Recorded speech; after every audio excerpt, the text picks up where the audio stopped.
And we even say it all the time with our girls at Maryland, if you can't catch, you can't play.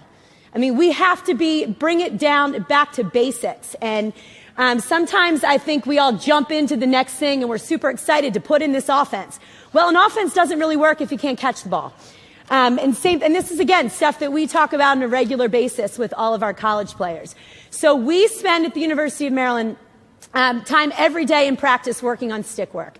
And I'm really big on being creative, and that's one of my favorite things as a coach is allowing our players to freelance, to play, to have fun with lacrosse.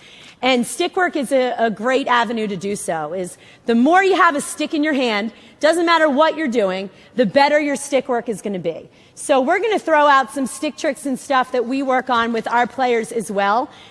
Some you may not run down the field and do during a game, but the more your players are working on this stuff, the better that their stick work and the better their stick handling is going to be. All right, we're going to start off first with how we hold our stick. And this may seem pretty basic, but when we coach a lot of youth players and see a lot of players come through camp, some people will grip the stick at the very top and strangle it. And this really doesn't give them any freedom as far as handling the lacrosse stick goes.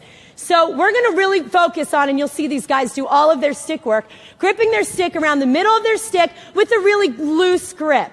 You know, they're not squeezing it as tight as they can. They have a really loose grip so they can control the ball, they can control their stick, and really move their stick wherever they want. We move into cradling. And I know there's some people we're taught to cradle, I think I was back in the day, ear to ear and really pull across our face. What we're focusing on is short, little movements. Just able to control the ball in your stick. We don't need to be going crazy. Started our preseason practice really this week, and so we've spent a lot of time the past 4 days doing everything that you're going to see. Starting off, we're going to start with one hand on our stick. Just really working on controlling the ball, stepping into our passes, stepping with our opposite foot, and really working on snapping it. Kelly Young just talked about draws, and she spent a lot of time talking about wrist strength. And this is important in our catching and throwing too. We're snapping it with our wrist, with our hand in the middle of the stick where we're used to controlling it. Now, just because this will be fun, let's put it in our left hand. That's right. Come on, U.S. players. No, and again, stepping with our opposite foot, snapping the ball to our teammate. Then we might switch hands when we don't have the ball. We may go one right, one left with this. Just getting a little bit so your arms don't fall off.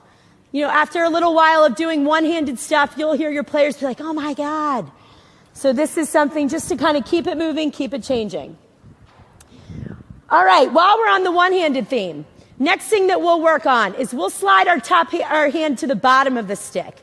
Now, this is something that's going to be crucial as far as coming up with draw controls, with interceptions, anywhere on the field, that we just want to be able to control it with one hand and pass the ball to our partner.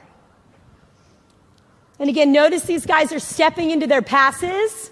Important to reemphasize that with your team and your players as well. I think sometimes partner passing, kids have a tendency to get a little lazy with it, but it's important to emphasize the basics so that when we build up and on the move, everything seems natural. Now, this is one, too. If you do it too long, your arms might fall off. How are your arms falling off? All right, let's go to two hands. So then we move on to just basic catching and throwing. We're not going to quick stick just yet. You're going to watch how these guys look to catch the ball. Now, the way that we teach catching is with a give catch. Slow it down a little bit for me here. So as Alex catches the ball, she's cushioning it in her stick. So she's giving with it so it's going by your ear. Can you wrap catch for me? As opposed to that, what Caitlin just did is what we call a wrap catch. And I think some people start off teaching that.